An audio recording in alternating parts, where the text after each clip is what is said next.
Thank you very much, Ma'am Rhea.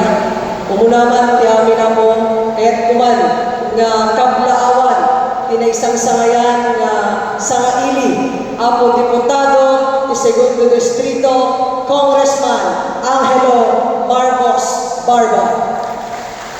At dapat ka tayo ako, our senior board member, Honorable Rafael Chua Medina.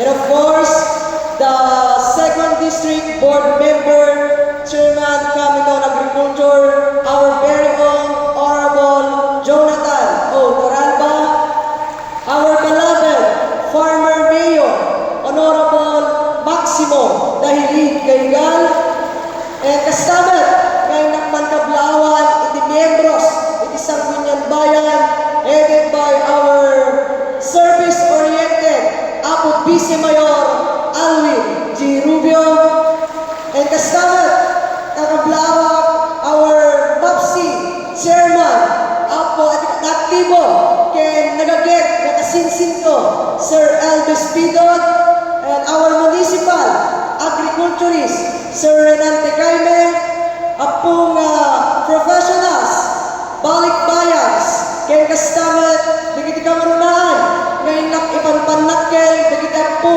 gamannalon, apong mangalap, other visitors, ket kablawan kay man, itinagasat, ket naragsak na bigat na dadayamin nga sa kapada.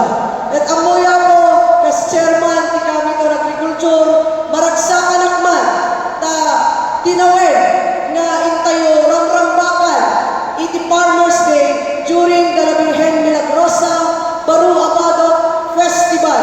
Kas makita ken marikna tayo nga datayo iti naidumduma iti komunidad ken kastamet ken iti pagilian tadatayo iti duri ka ekonomiya ken kastamet ken nga bibigbigan da nga si bibiyag nga manual ken kagrunaan na datayo iti mangmangte iti biyag when nusanggir iti kaduan tanuawan nga mangnalan awan nga mangngalap awan iti makan nga pagsasa